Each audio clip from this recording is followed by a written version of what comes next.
بسم الله الرحمن الرحيم، وصلى الله على حبيبنا محمد وعلى آله وصحبه وسلم. بعض الأحداث في آخر الزمان تجعل الحليم حيران، كما قال رسول الله صلى الله عليه وسلم: إن بين يدي الساعة سنين خداعة يكذب فيها الصادق ويصدق فيها الكذوب، ويؤتمن فيها الخائن ويخون فيها الأمين، وينطق الرويبضة.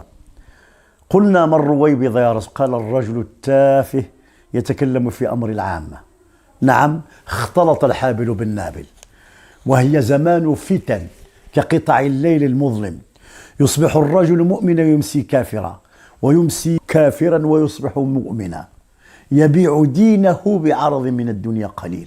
لاحظ معي يا أخي، يبيع دينه بعرض من الدنيا قليل. إنها فعلا فتن تموج كموج البحر، ولا عاصم من الانزلاق فيها إلا الله.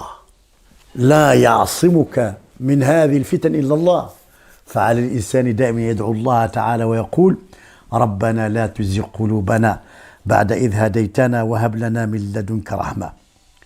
فعلا دول الخليج بعضها أدرجت جماعة الإخوان المسلمين في لائحة المنظمات الإرهابية.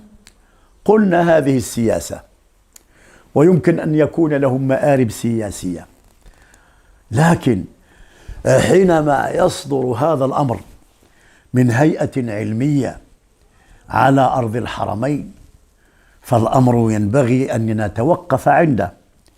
ما الذي حدا بهؤلاء العلماء، إن كانوا علماء، أن يتواطؤوا إلى هذه الدرجة ويلووا أعناق النصوص لخدمة المستبدين والظلمة؟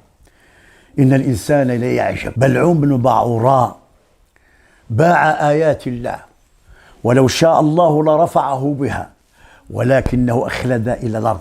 فمثله كمثل الكلب إن تحمل عليه يلهث أو تتركه يلهث. إن النبي صلى الله عليه وسلم يقول: أخوف ما أخاف على أمتي منافق عليم اللسان يجادل بالقرآن، وإن أخوف ما أخاف على أمتي الأئمة المضلين. أئمة ومضلين، إنهم أئمة يدعون إلى النار، من أجابهم قذفوه فيها. حلهم لنا يا رسول الله، من يكونون؟ قال: هم أبناء جلدتنا ويتكلمون بألسنتنا، من أجابهم لدعوتهم قذفوه في النار. إن هذه الهيئة أصدرت بيانا أدرجت فيه حركة الإخوان المسلمين ضمن لائحة الإرهاب.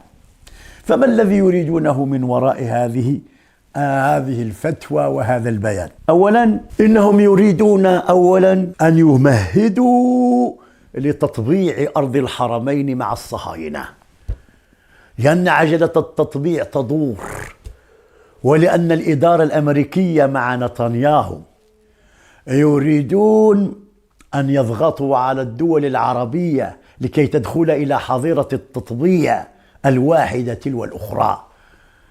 فهذه الدولة إنما تمهد لهذا الحدث الذي ينتظره الجميع.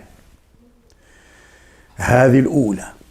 الثانية، أنهم يريدون التشويه